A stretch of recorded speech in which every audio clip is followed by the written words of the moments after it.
सभी को सादर जय जिनेंद्र। हमने ये एक छोटा सा सेशन बड़ा इनफॉर्मल रूप में हमने रखने की कोशिश करी है। सेशन का नाम है दे आर नो डम क्वेश्चंस। एंड इसमें ऐसा है कि हम लोगों मंगलायतन में जब पढ़ते थे तब हमारी बहुत अच्छी आदत होती थी, स्वाध्याय पूरा होते ही पूरा जितना परिक्रमा मार्ग से लेकर हमारी भोजनशाला के सामने तक हम घंटों कुछ भी क्वेश्चन पूछ सकते थे। अपने जो हमारे टीचर्स होते थे उनसे कुछ भी क्वेश्चन पूछ सकते थे। तो उसी आइडिया को लेकर हमने हमारे टीचर को ही यहाँ पर जो हम जिन्होंने हमें मंगलायतन में पढ़ाया है, ऐसे टीचर को हम यहाँ पर बुलाकर उनसे हमारे जब भी हम स्वाध्याय करते हैं तो बहुत सारे प्रश्न उत्पन्न होते हैं। कई प्रश्न तात्विक होते हैं, कई प्रश्न फैक्चुअल होते हैं। तो उन प्रश्नों के समाधान हेतु हम बुलाएंगे। ऐसी श्रृंखला हमारी ये हमने चालू करने की कोशिश की है। तो उसमें हमारे जो आज पहले एक्सपर्ट विद्वान हैं वो हैं हमारे आदरणीय श्री राकेश मौसा जी, नागपुर से वो हमारे सामने लाइव जुड़ चुके हैं। तो हम सभी उनका स्वागत करते हैं। तो हमारा बड़ा इनफॉर्मल सेशन रहता था मौसा जी के साथ कि हम कुछ भी पूछ लेते थे और मौसा जी को अच्छा लगता था तो वो उत्तर देते थे, और लगता था कि हम जबरदस्ती टांग खींच रहे हैं तो वो भी हमारे कान अच्छे से खींच लेते थे। तो उसी से उन्हीं यादों को रिलिश करते हुए हमने ये सेशन स्टार्ट किया है। आज का जो हमारा विषय है वो है उत्पाद व्यय द्रव्य या द्रव्य गुण पर्याय। इनको समझने के लिए हम जब जब जिनागम में पढ़ते हैं तो हमें बहुत सारे प्रश्न उत्पन्न होते हैं। तो मैं चालू करता हूं सीधे, मैं कोई ज्यादा भूमिका न रखते हुए सीधे प्रश्न चालू करता हूं। सबसे पहला प्रश्न है, देखिए हम विषय की भी भूमिका इसलिए नहीं बोल रहे हैं क्योंकि आई थिंक शालीन, हाँ मौसा जी, हमारी चर्चा की जो है ना थोड़ी रूपरेखा बता दो। किसी को प्रश्न करना हो तो कैसे करेगा, क्या करेगा, वो थोड़ी रूपरेखा समझा दो। हाँ बिल्कुल बिल्कुल। हमारे पास अभी तो कुछ प्रश्न आ चुके हैं तो हम उनसे स्टार्ट करते हैं, लेकिन जिनको भी बीच में भी प्रश्न उठना है वो चैट के माध्यम से भी,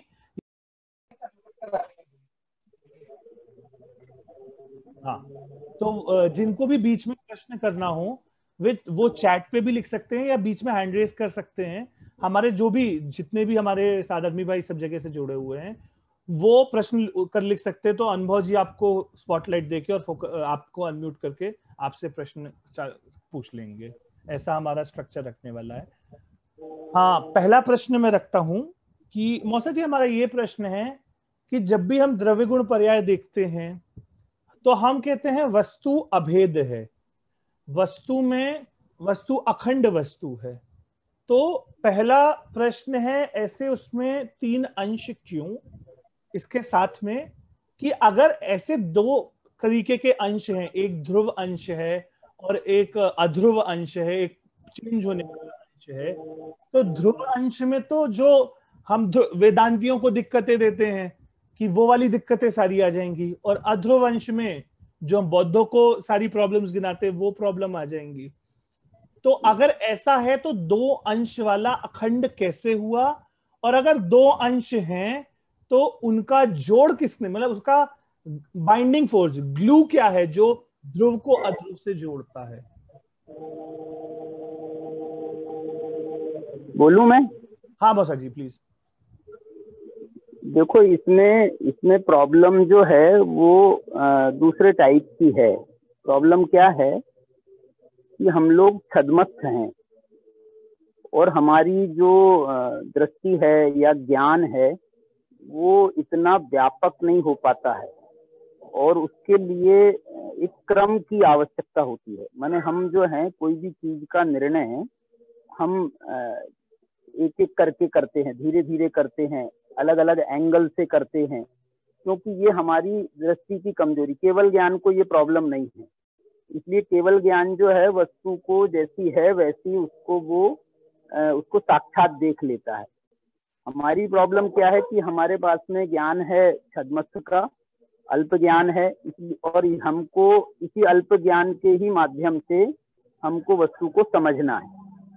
इसलिए जैसे तुम्हारा सबसे पहला प्रश्न था ना कि वस्तु तो अखंड है और उसमें ये द्रव्य गुण पर्याय के भेद क्यों किए, प्रश्न ये है कि अब वस्तु अखंड है, अनंत गुणात्मक है और उसकी जो है प्रति समय एक पर्याय भी हो रही है, तो इन चीजों को समझाने के लिए हमने आपको पहले एक तो द्रव्य अंश बताया। तो ये तो समग्र काम में अखंड का मतलब ये नहीं है कि जैसा वेदांती कहते हैं अथवा हम सर्वथा अखंड। अखंड का मतलब है गुण पर्याय वद द्रव्यम, माने गुणों का और पर्यायों का अखंड पिंड रूप में वो द्रव्य है। इसलिए जो है ना उसके अंदर में तो सब हैं, लेकिन हम ये जो 3 अंश कर रहे हैं, एक वास्तव में 3 अंश नहीं है। जैसे हमने जब द्रव्य कहा तो इसमें गुण और पर्याय सब शामिल हो गई। जब हमने गुण कहा तो उसमें गुण में जो उसकी अनंती पर्याय है त्रिकालवर्ती, वो सब उसमें शामिल हो गई। जब हमने एक पर्याय कहा तो पर्याय में हम जो है बस हम वो एक पर्याय देख रहे हैं, मैंने उसको दूसरी पर्याय को हमने गौण किया है, उसके आगे पीछे की पर्यायों को गौण किया है, हम पर्टिकुलर वही पर्याय देख रहे हैं। और वो पर्याय में भी वास्तव में क्या है, यदि हम इसकी और गहराई में जाएं तो उस पर्याय को भी आप अनेक एंगल से देखोगे ना, तो एक एंगल दूसरे एंगल से मैच नहीं करेगा। जैसी तुम्हारी अभी वर्तमान की ही फोटो है या मेरी फोटो या किसी की भी, हम उसी एक ही पर्याय है वो। अब उसको यदि 10 लोग खड़े हैं 10 एंगल पर और वो फोटो लेंगे तो एक जैसी फोटो नहीं आएगी। इसीलिए जो है, और वो एक फोटो दूसरे फोटो से डिफर कर रही है, वो डिफर करने में ये बताना चाहती है वो फोटो कि ये व्यक्ति जिसने फोटो लिया है ये इस एंगल पर खड़ा था, उसने इस एंगल से ये फोटो लिया, तो इस व्यक्ति का फोटो एक ही समय में 10 लोगों ने फोटो ली है, तो एक ही समय में वो एक प्रकार से 10 पर्याय भी बन गई। उनको 10 पर्याय भी कहा जा सकता है क्योंकि अलग अलग एंगल से ली गई हैं। ये एंगल के ही नाम पर्याय हैं। इसलिए मैं ये कहना चाहता हूँ कि इसमें जो है ऐसे अंश जो है ना, द्रव्यगुण पर्याय के जो अंश हैं वो सर्वथा अलग अलग नहीं है, सर्वथा अलग अलग नहीं है। जैसे कि एक 93 नंबर की गाथा है प्रवचन सार की गाथा है, उससे का पदार्थ कैसा है, तो उनने कह दिया अत्थो खलु द्रव्यमो, पदार्थ द्रव्यात्मक है। तो फिर प्रश्न खड़ा हो गया, भैया तुमने द्रव्य से पदार्थ को बताया, वो द्रव्य कैसा है ये तो बताओ। तो बोले दब्वाणी गुणपगाणी भणिदानी, द्रव्य जो है वो गुणात्मक कहे गए हैं। फिर नया प्रश्न खड़ा हो गया कि भैया फिर गुण क्या चीज है, तो बोलते हैं ये जो है पर्याय क्या चीज है, जैसे गाथा में ये है भाव, पर्याय क्या चीज है, तो बोले ये द्रव्य और गुणों की जो प्रति समयवर्ती जो एक अवस्था होती है, उस अवस्था का नाम पर्याय है। तेहिम पुण्य पज्जाया और पज्जय मूला ही पर समया। इसमें ये बताना उन्होंने भी बाद में चाहा है कि यदि आप इसके एक अंश को ही पूर्ण वस्तु मान लोगे तो ये जो है पर्याय मूर्ता कहलाएगी। आपको जो है उसकी अन्य पर्याय पसंद नहीं है, आपको उन अन्य पर्यायों को नहीं देखना चाहते हो, अन्य गुणों को नहीं देखना चाहते हो, वस्तु तो समग्रता में द्रव्य गुण पर्यायात्मक अखंड है। ऐसा मेरा इसमें जो है कहना है। इसमें कोई आपको क्रॉस प्रश्न हो तो आप पूछ सकते हो। हाँ, तो मौसा जी, लेकिन जैसे हम कहते हैं कि तो अब इसमें गुण और पर्याय दो अलग अलग वस्तु, मतलब स्थिति वाइज अलग अलग हैं या दोनों एक में ही हैं? या इस प्रश्न को मैं दूसरे तरीके से पूछूं, तो क्या ऐसा है कि वास्तविकता में तो है सब पर्यायों का समूह ही, अनादि अनंत पर्यायों का समूह है, लेकिन इन सब में कुछ कॉमन देखा जा सकता है? जैसे जीव की पर्यायों में देखूं तो वो कभी अपने चेतना का उल्लंघन नहीं कर सकती, या और भी जो जो कॉमन देखा जा सकता है, तो वास्तविकता में कुछ ऐसा कॉमन बेड हो और ऊपर छोटी छोटी पर्याय हो, ऐसा ना होकर मात्र पर्याय पर्याय पर्याय पर्याय है, और इन सब पर्यायों में कुछ एक्चुअली में फिजिकली कुछ कॉमन नहीं है, लेकिन इन जो इनका नेचर है उन सब में कुछ कॉमन देखा जा सकता है। क्या वही द्रव्य और पर्याय की सत्ता है या इससे कुछ भिन्न है? ऐसे ही है जैसा तुम कह रहे हो, ऐसा ही है। कैसा है, इसको इसके लिए भाषा आगम की ये है कि जो आप तुमने कहा ना, हम ये परिभाषा बना सकते हैं कि पर्यायों के समूह का नाम द्रव्य है। अभी मैंने जो है ना अभी पूरे आपके सभी अपने ग्रुपों में अपने सब जो भी मेरे पास में जो फोन नंबर थे उन सबको मैंने अपने पूर्ण पर्याय पीएच का एक वो भेजा है, वो क्या बोलते हैं पीडीएफ भेजे हैं। तो वो जो है अलग अलग चैप्टर्स के हैं, द्रव्य का भी अलग है, गुण का अलग है, पर्याय का अलग है। उसमें एक द्रव्य वाले आप उसमें ये देखोगे किस आचार्य का है, मेरे को अभी तत्काल नाम याद नहीं आ रहा है, शायद धवला की ये परिभाषा है कि पर्यायों के समूह का नाम द्रव्य, उन्होंने गुणों का नाम ही नहीं लिया। अब उसमें प्रश्न ये हुआ कि भाई पर्यायों के समूह का नाम द्रव्य है, तो पर्याय किसे कहते हैं? तो उनने कहा पर्यायों को दो प्रकार में बांटो, एक सहवर्ती पर्याय या सहभावी पर्याय और दूसरी क्रमवर्ती पर्याय या क्रमभावी पर्याय। ये दो पर्यायों के ही भेद हैं, जिनको हम गुण के नाम से जानते हैं ना, इन्हीं को आगम में सहवर्ती सहभावी पर्याय कहा गया है। और जो तुमने कहा कि इसमें एक कॉमन चीज देखी हमने, जैसे गुणों की जो पर्याय है उसमें एक कॉमन चीज देखी, तो वो जो कॉमन चीज है उसका नाम उन्होंने गुण कह दिया, क्योंकि उसको थोड़ा डिफर करना था ना, सहवर्ती पर्यायों को क्रमवर्ती पर्यायों से थोड़ा अलग करके बताना था। तो अलग नाम ही रख दो ना, फिर तुम उनका नाम गुण रख दिया, इनका नाम पर्याय रख दिया, समझने समझाने के लिए सरल हो गया। तो वो दृष्टि इसमें रही है, और वही दृष्टि से जो जो जो त्रिकालवर्ती एक गुण की जो त्रिकालवर्ती पर्याय हैं उनमें जो वेरिएशन है उसको बोलते हैं व्यतिरेक। जो वेरिएशन है उसका नाम पर्याय क्रमवर्ती पर्याय है, और जो समानता है उसका नाम सहवर्ती के लिए मति ज्ञान, श्रुति ज्ञान, अवधि ज्ञान, मनय पर्याय ज्ञान, केवल ज्ञान, 4 ज्ञान 5 ज्ञान की पर्याय हैं। तो इनमें जो डिफरेंसेस हैं उसका नाम तो क्रमवर्ती पर्याय है, और इनमें सब में जो कॉमन है ज्ञान ज्ञान ज्ञान ज्ञान ज्ञान ज्ञान ज्ञान जानना जानना जानना जानना जानना, इसका नाम है सहवर्ती पर्याय, या इसको ही हम दूसरे शब्दों में गुण कहते हैं। ऐसा इसका स्वरूप है। मतलब देखा जाए तो गुण की भी कोई अलग से सत्ता मतलब जैसे द्रव्य और गुण एक तो द्रव्य और गुण एक रूप हो गए जो अनादि अनंत रहने वाले हैं, लेकिन इनकी वास्तविकता में सत्य रूप से सत्ता रूप से नहीं है, केवल पर्याय ही सत्ता रूप से हैं। और इनमें जो हमें ज्ञान ज्ञान ज्ञान या जो कॉमन दिख रहा है वो गुण कह दिया हमने। देखो ये जो अभी आपका जो सोचना है ना, ये जो है ना वस्तु को आप पर्याय की मुख्यता से समझने की कोशिश कर रहे हो, आप पर्यायों को मुख्य कर रहे हो। ये जो है ये बहुत अच्छा माने वस्तु जो है वो समग्रता में वो पदार्थ है, द्रव्य के रूप में है, वो उसको आप समझने की कोशिश करो ना। आप पर्यायों का समूह बनाने की क्यों कोशिश कर रहे हो द्रव्य को? फिर तो ये हो जाएगा बस पर्यायों के समूह का ही नाम एक द्रव्य, जैसे पर्यायों के समूह का नाम एक तरह की पर्याय है तो उसका नाम गुण है, और अनंत जो है पर्यायों के समूह का नाम जो है वो माने पर्यायों का एक समूह मात्र बन के रह जाएगा। अरे वस्तु अखंड है, अखंड है। इसको मैं एक और बताऊं तुम्हारे को, मैंने अपने उसमें एक उदाहरण ऐसा दिया है कि जैसे परिणमनशील का क्या अर्थ है, वस्तु परिणमनशील है उसका क्या अर्थ है, तो उसे मैंने ऐसे समझाने का प्रयास किया है कि वस्तु तो त्रिकाल परिणमन कर रही है, त्रिकाल परिणमन कर रही माने वो बदल रही। जैसे एक हवाई जहाज है, वो हवाई जहाज यहाँ नागपुर से निकला कलकत्ता जा रहा है, तो वो लगातार गमन कर रहा है। अब पर्याय क्या चीज है? पर्याय ये है कि आपने एक 12 बजे हमारा वो विमान मैंने हमारा उड़ा और समझ लो उसको 2 बजे पहुंचना है, तो हमने किया 1 बजे हमारे आसमान से वो निकला जहाज। अब हमने उसका फोटो लिया, तो ये जो फोटो लिया है ना, तो इसका नाम ये उसकी 12 बजे की पर्याय है, 12 बजे की ये पर्याय है। अब ये जो पर्याय है ना भैया, ये जो पर्याय है तो हमको ऐसा लगता है कि ये एक पर्याय है उसकी, ये जैसे उसमें हमको स्थिरता के दर्शन हो रहे हैं। वास्तव में वो विमान 1 मिनट 1 सेकंड के लिए भी रुका नहीं है, लेकिन हमने उसको एक पॉइंट पर उसका फोटो लिया ना, तो वो फोटो तो आया ना।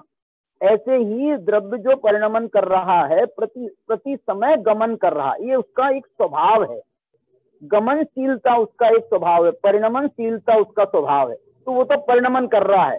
ये हमारा ज्ञान जो है उसको किसी समय में जब जब जब उसको देखता है तो जिस अवस्था में देखता है उस अवस्था का नाम पर्याय। पर्याय जो है, मैं तो उल्टा कहूंगा, पर्याय नाम की कोई चीज नहीं है। यदि तुम पर्याय को मुख्य करोगे ना, तो मैं जो है ना, मैं द्रव्य को, और तुम यदि द्रव्य की अखंडता और उसको बिल्कुल ध्रुव और वो जो कूटस्थ बनाने की कोशिश करोगे, तो मैं उसकी परिणमनशीलता याद दिलाऊंगा। और परिणमनशीलता को जो उसकी जब डेप्थ में जाते हैं हम, तो उसकी डेप्थ में ये तक कहा जाता है, एक पर्याय का दूसरी पर्याय से कुछ लेना देना नहीं है। मैंने एक पर्याय का दूसरी पर्याय में अभाव, प्राग भाव, प्रध्वंस अभाव वगैरह वगैरह जो हम समझाते हैं ना, वो भी अपने आप में उसका भी अपना एक रोल है। उसका भी यदि 12 बजे एक जगह पर था वो विमान, तो 12:01 पर वो बहुत आगे बढ़ गया है, वो कम से कम 10-5 किलोमीटर आगे बढ़ गया है, वो अलग अवस्था में पहुंच गया है। तो उसका अपना स्थान है।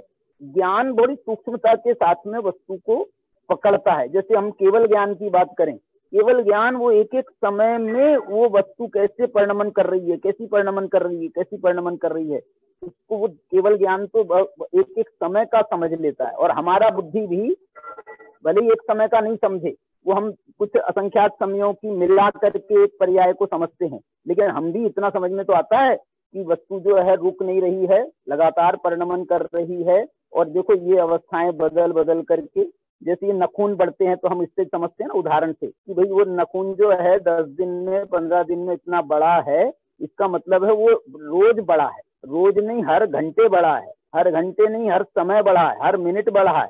तो ये ऐसा जो है वस्तु को, उसकी अखंडता को आप जो है ना भेदा भेद करके समझो, ये उसके साथ में न्याय होगा। वस्तु को, वस्तु निश्चय वस्तु, वो जो अखंड है द्रव्य गुण पर्यायात्मक वस्तु वो है। और उसको हम नयों के माध्यम से जब हम उसको भेद करके समझते हैं, व्यवहार नय के माध्यम से जब हम उसको भेद करके समझते हैं, तो ये एक प्रकार का व्यवहार है, अभूतार्थ है। ये पर्याय उसका वास्तविक तत्व नहीं है। वास्तविक तत्व तो वो वस्तु है, द्रव्य है। इसी के लिए अनुभव जी करेली ने एक प्रश्न मुझसे पूछा था कि हम द्रव्य को देखते हैं और केवल ज्ञानी द्रव्य को देखते हैं, इन दोनों के द्रव्य के देखने में क्या अंतर है? मतलब हमें एक इंस्टांस दिखता है और उनको ऊपर, मतलब उन्हें कैसा दिखता है और हमें कैसा दिखता है? सिर्फ इतना ही है, प्रत्यक्ष परोक्ष का अंतर है। आगम कह रहा है इस भाषा में, स्याद्वाद केवल ज्ञाने वस्तु तत्व प्रकाश ने भेद है साक्षात असाक्षात यह वस्तुन्यतमम भवेत्। मैंने उनकी जो वस्तु है वो ज्ञान भी उसी वस्तु को देख रहा है, केवल ज्ञान भी उसी वस्तु को देख रहा है, बस उनकी सूक्ष्मता में अंतर है। वो इतना माइन्यूटली अवलोकन कर रहा है, उसका एक एक समयवर्ती परिणमन को वो पकड़ रहा है, हम नहीं पकड़ रहे। तो हम जो है पकड़ नहीं रहे, और हमको आगम से जितना समझने मिला है, हम उसका सहारा ले रहे हैं। लेकिन जो आगम का सहारा हम ले रहे हैं वो भगवान का ही बताया हुआ है। इसलिए जो उनने देखा है, तो उनने बताया है, और वही उसी के माध्यम से हमने समझा है। तो हमारे ज्ञान में और उनके ज्ञान में कोई अंतर, शायद सम्यक ज्ञानी का तो ऐसा ही है, मिथ्या ज्ञानी तो बहुत कल्पनाएं कर सकता है, इसलिए उसमें तो वेरिएशन आएगा ही आएगा। लेकिन नहीं, मतलब इसमें प्रश्न ये था कि हमें या तो हम द्रव्य पे देख पा रहे हैं या हम पर्याय पे देख पा रहे हैं, लेकिन केवल ज्ञानी भगवान को तो एक अखंड द्रव्य ही दिख रहा है। नहीं, ऐसा भी नहीं कहो, ऐसा भी नहीं कहो। उनको सब दिख रहा है। आप उनको अखंड द्रव्य ऐसा कहोगे तो फिर उनको मैंने भेद नहीं दिख रहा है क्या? मतलब उनको सब दिख रहा है। भेदात्मक वस्तु जो है वो उनके हाथ में बिल्कुल प्रत्यक्ष, हाथ पे रखे आंवले के समान दिख रही है, ऐसा है। अच्छा, इसमें एक और प्रश्न कि अब ये जो गुण हैं इनकी सत्ता कैसे है? मतलब जो मेरा ज्ञान गुण, दर्शन गुण, चेतना गुण, तो मेरा अगर मैं एक इंस्टांस बनाता हूँ द्रव्य गुण पर्याय का, एक समय का मैंने इंस्टांस बनाया। एक मिनट मैंने सुना नहीं, फिर से बोलना। इसमें जो मेरे को जो ये प्रश्न आ रहे हैं ना इसमें सामने, तो मैं तो तुम्हारा सुन रहा हूँ, वो पढ़ नहीं पा रहा हूँ। हाँ, वो चैट वाले प्रश्न हम लोग सब लेंगे, चैट वाले प्रश्न जो है उसके पास अपने पास में स्टोर कर लो, या जो भी करना है। आपको पूछना पड़ेगा, मैं जो है ना उसको पढ़ नहीं पा रहा। हाँ, वो चैट वाले प्रश्न हम लोग लेंगे। सामने वाला, मैंने तो पूछ लिया है, पंडित जी उत्तर ही नहीं दे रहे। नहीं, चैट वाले प्रश्न हम लोग सब ले लेंगे। हाँ, बोलो बोलो। तो जैसे मैंने एक अनादि अखंड द्रव्य, अनादि अनंत द्रव्य का एक समय की पर्याय एक समय देखा, तो अब उस समय में अनंत पर्याय हैं या पर्याय तो एक है, अलग अलग दृष्टियों से अलग अलग चीजें दिख रही हैं? हाँ हाँ, अनंत एक समय की पर्याय में अनंत गुण जैसी और अनंत अलग अलग पर्याय हैं, या है तो वो एक ही वस्तु, लेकिन जब मैं उसे किसी और की मुख्यता से देख रहा हूं तो मुझे वहां ज्ञान दिख रहा है और कभी चारित्र दिख रहा है। तो मतलब देखो, मैं गुण भेद को ऐसे समझाना चाहता हूँ, गुण भेद को, जो देखो इसमें जो भेद है ना, वो वास्तव में सर्वत्र भेद जो है वो व्यवहार नय के विषय है। व्यवहार नय का यदि विषय है तो वो ये मान के चलो कि वो उसमें कहीं ना कहीं जाकर के वो अभूतार्थपना आने वाला है उसमें। वो जो है वो सर्वथा सत्य नहीं है। वो एक एंगल, वो एक परिस्थिति को बता रहा है, वो एक हमारी खाना पूर्ति कर रहा है, हमारी एक आवश्यकता के कारण से हमको वो उसका सहारा लेना पड़ रहा है। गुण वास्तव में क्या चीज है? गुण तो गुण भी जो है ना, एक अपेक्षा से हम अभूतार्थ में ले जाएंगे इसको, गुण को, लेकिन अभी उसको भूतार्थता समझ लें उसकी क्या है। गुण वास्तव में ये है कि एक पदार्थ है और उस पदार्थ में हजार विशेषताएं हैं, हजार विशेषताएं। ये इस काम में भी आता है, इस काम में भी आता है, इस काम में भी आता है, इस काम में भी आता है। जैसे हम नींबू का पानी पीते हैं, नींबू पानी पी रहे हैं या वो शिकंजी या जो भी करते हैं ना, तो इसके क्या गुणधर्म है? तो गुणधर्म ये बताया जाते हैं ना कि देखो ये इस काम में भी आता है, तुम्हारा दस्तावर भी है, ये भी है, आपको स्वाद भी देगा, ऐसा भी करेगा, ऐसा भी करेगा। तो ये जो विशेषताएं होती है ना किसी भी चीज की, उस विशेषता का नाम ही पर्याय है। आप ये परिभाषा है, परिभाषा है, प्रवचन सार क्या के लिख रहा है वहां पर, अन्वय कहते हैं द्रव्य को, और अन्वय के जो विशेषण हैं उनका नाम है गुण। अन्वय विशेषणम गुणः, और अन्वयिना गुणा ऐसा भी आता है। और जो इसमें जो क्रमवर्ती रूप में जो वेरिएशन आते हैं पर्यायगत, तो उसको कहा है व्यतिरेक। तो ये जो है ना, पर्यायों में तो व्यतिरेक आता है, और गुण जो है वो वस्तु के सब विशेषताएं हैं। तो वो जो है, हम कभी किसी विशेषता को मुख्य करते हैं, कभी किसी विशेषता को मुख्य करते हैं, कभी किसी विशेषता को मुख्य करते हैं।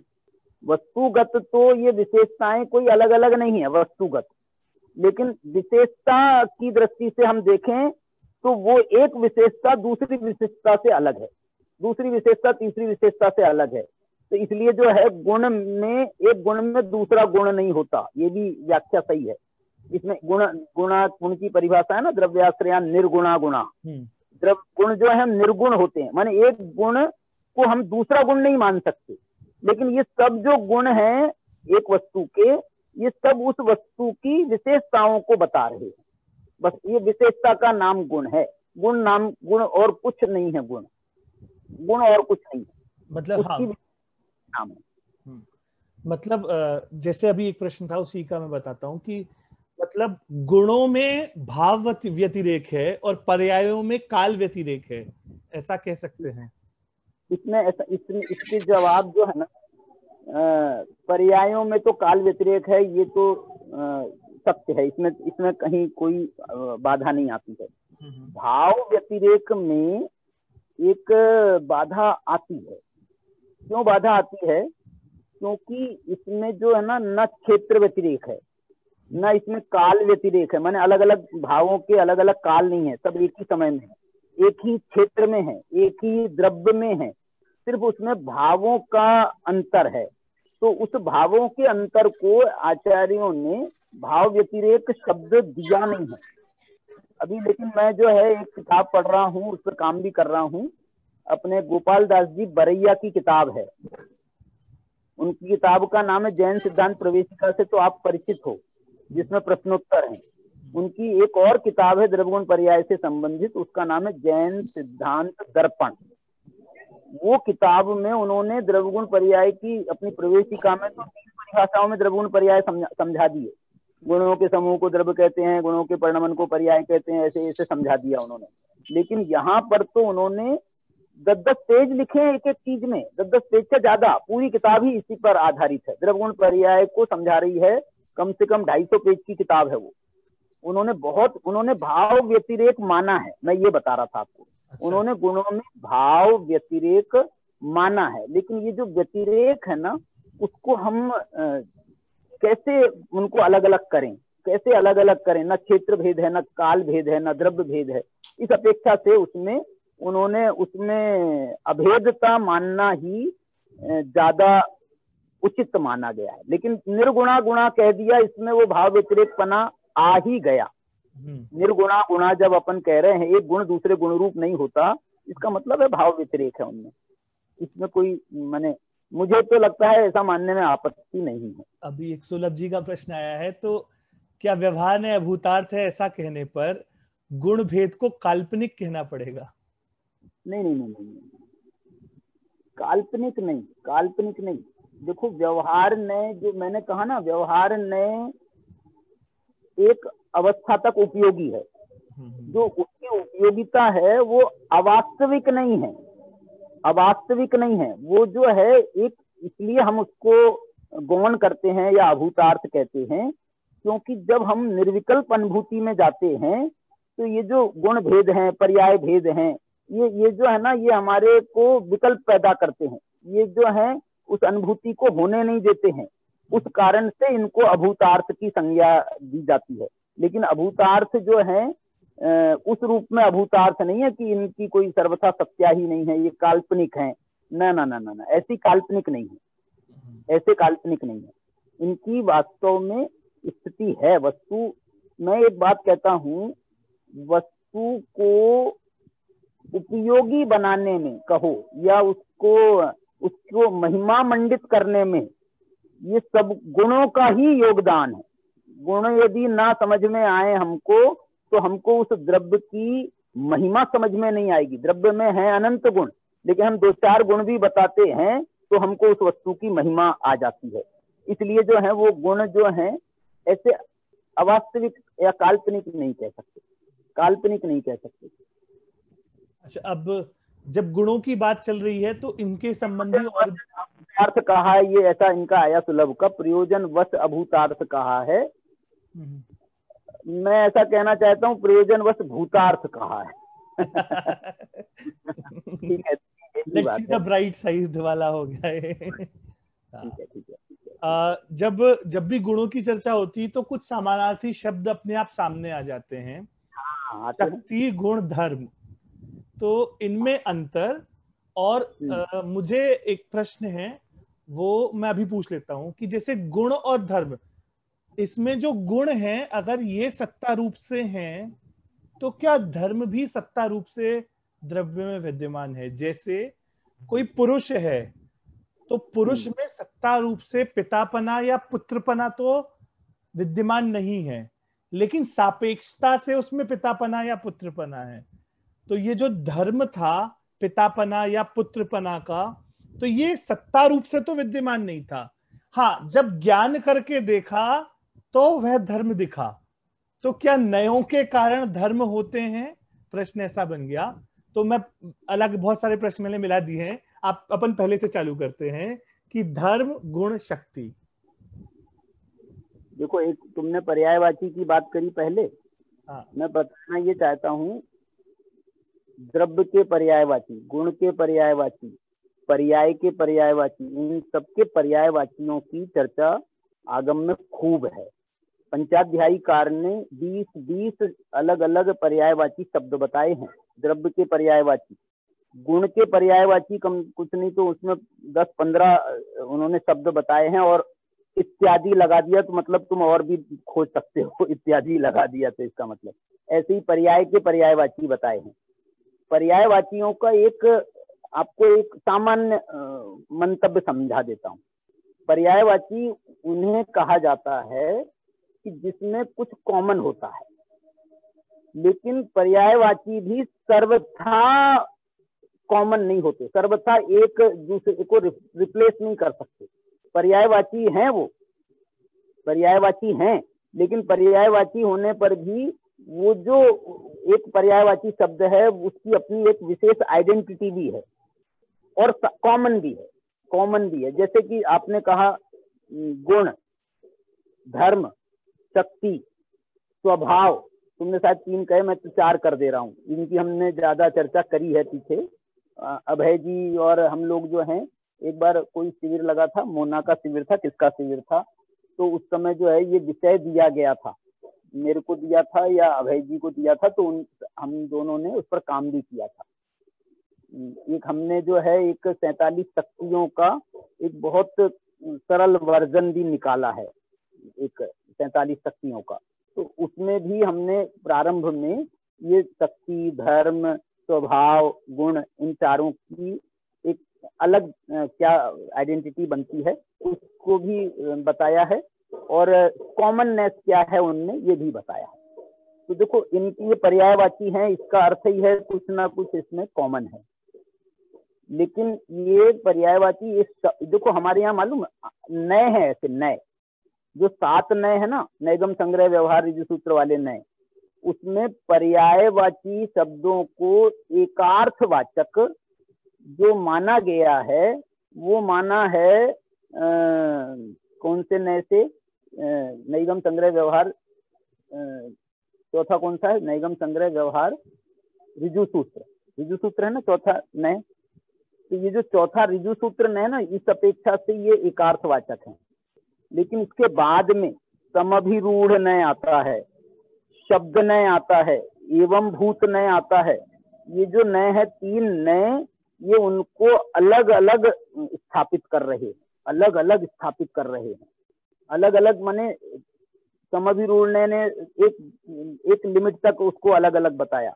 फिर उसके बाद में शब्द नय ने उसमें और घुस करके उसमें उनकी अलग उनका अलग अलग पन्ना बताया। फिर एवं भूत नय ने तो और कमाल कर दिया। तो ऐसे जो है ना, इसको डिफर करने वाले बहुत सारे बिंदु हैं, ये 3 नयों से डिफर करने वाले हैं।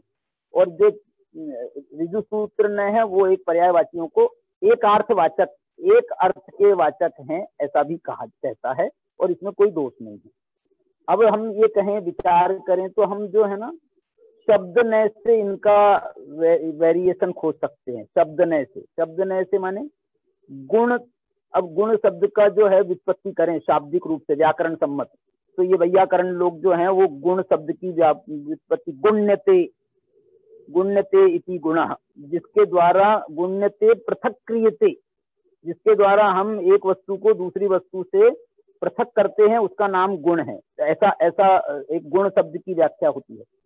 धर्म जो है वो इस बात को बताता है, देखो हम जो धर्म शब्द की जो हम अभी परस्पर विरोधी धर्मों की बात करेंगे, उसके अलावा मैं धर्म शब्द की शाब्दिक व्याख्या करूं, धर्म किसे कहते हैं। तो यो धरती उत्तमे सुखे, जो ऐसी धर्म मतलब धर्म शब्द की व्याख्या में जिसको धारण किया जाए उसका नाम है धर्म, जिसको धारण किया जाए उसका नाम है धर्म। ऐसे ही स्वभाव की बात करें तो जो उस वस्तु का अपना निजी भाव है, जो उसका स्वयं पारिणामिक भाव है, जो उसका अनादि अनंत भाव है, जो उससे जो वो निर्मित है, ऐसा जो कहें तो उसका नाम है स्वभाव। उसका जो भाव, सत्य भवनम स्वभाव है ना, सत्य भवनम स्वभाव है, स्व का होना उसका नाम है स्वभाव। जिसको हम स्वभाव उसे कहेंगे जिसमें पर का कोई हम जो है हस्तक्षेप ना हो, पर की कोई छाया ना हो, मूल अंदर से वैसा रूप परिणमन उसका हो रहा हो, इसका नाम है स्वभाव। और एक और क्या रह गया, शक्ति। शक्ति जो है ये स्वभाव नहीं, क्या बोलना चाहता हूँ, शक्ति गुण से भी एक आगे की चीज है। गुण में तो हमने, गुण में या स्वभाव में तो हमने एक कॉमन उसका वो एंगल देखा था, लेकिन जब शक्ति को हम देखते हैं तो एक शक्ति शब्द जो है इस बात का द्योतक है कि ये इस वस्तु की पावर है, पावर।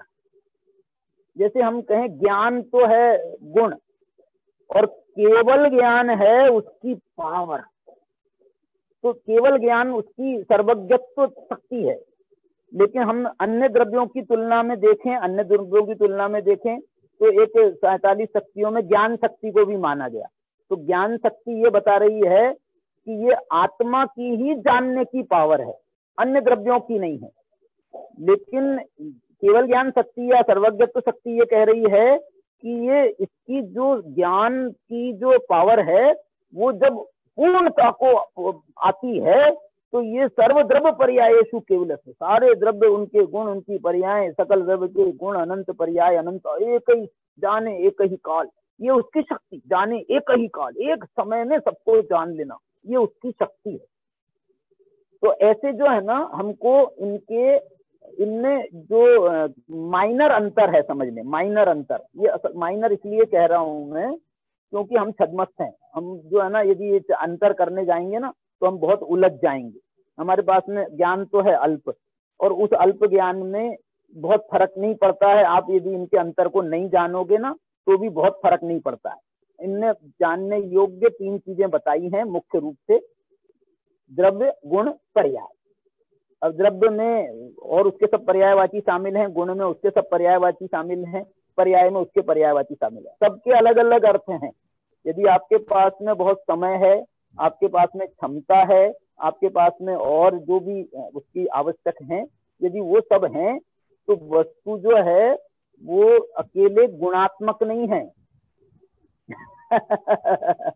वो अनंत धर्मात्मक भी है, वो अनंत शक्त्यात्मक भी है, वो अनंत स्वभावात्मक भी है।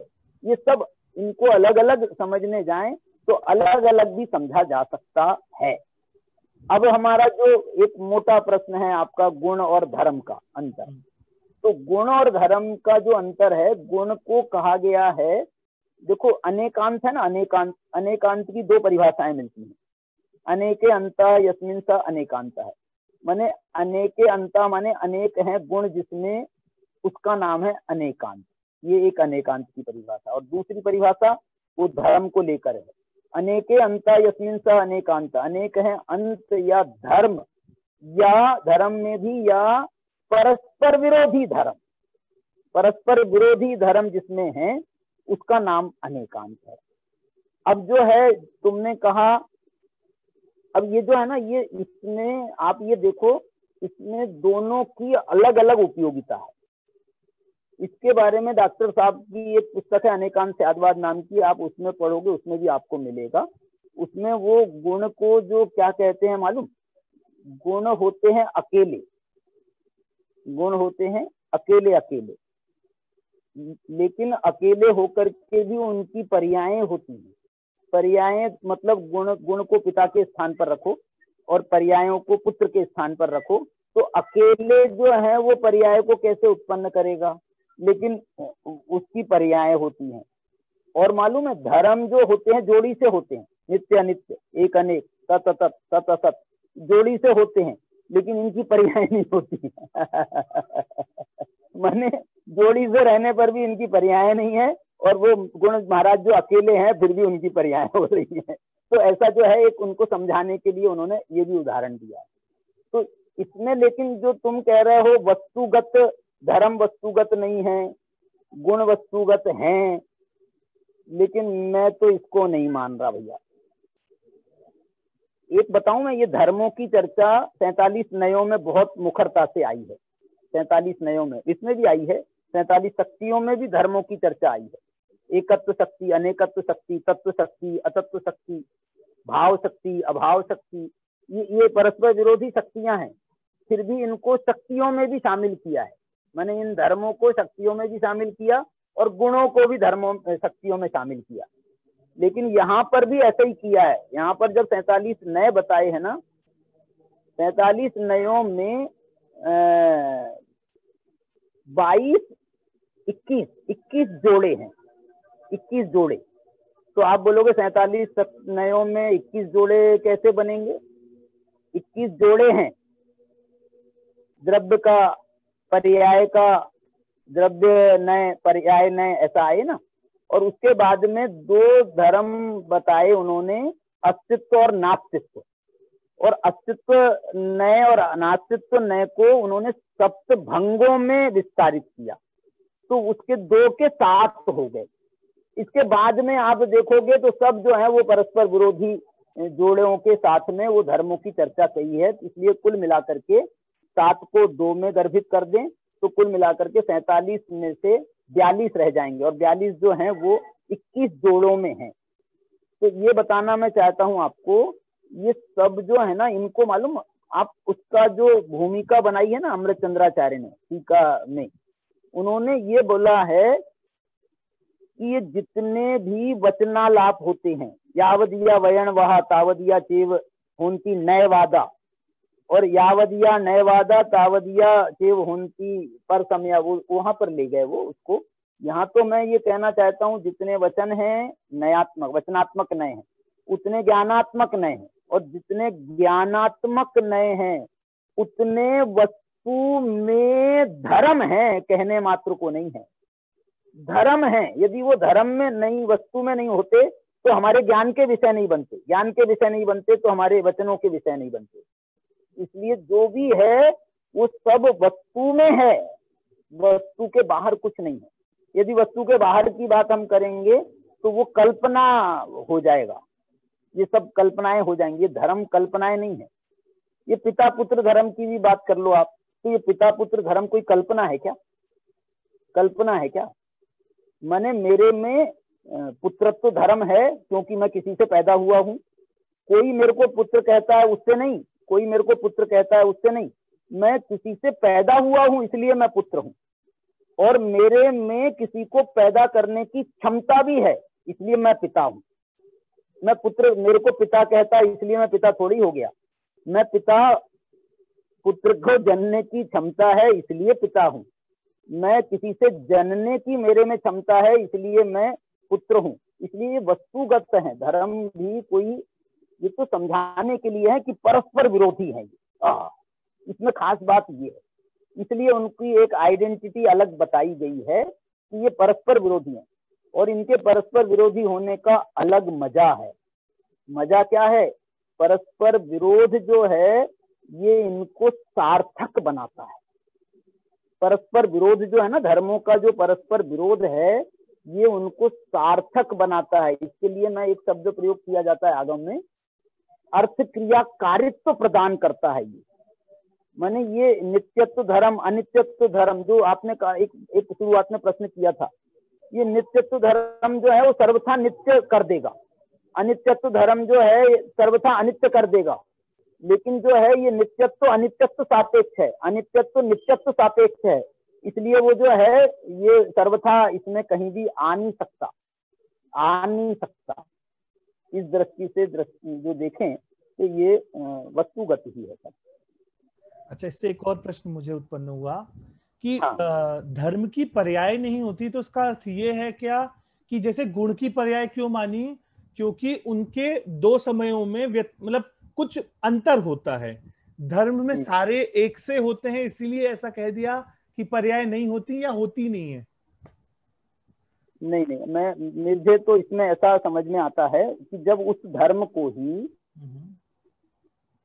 हम गुण के रूप में समझते हैं ना, तो पर्याय तो बताई, जैसे ज्ञान को आप धर्म के रूप में समझोगे, या फिर और कह लो, मैं एकत्व अनेकत्व को ले लेंगे, तो एकत्व अनेकत्व को हम धर्म के रूप में समझेंगे तो बोलेंगे पर्याय नहीं है, लेकिन एकत्व शक्ति के रूप में हम समझेंगे तब उसकी पर्याय हो जाएगी। तो ये कहना चाहता हूं मैं कि ये जो है ना, धर्म में मुख्यता उन्होंने, उनकी पर्याय होती है कि नहीं होती है, इसको मुख्यता नहीं दी।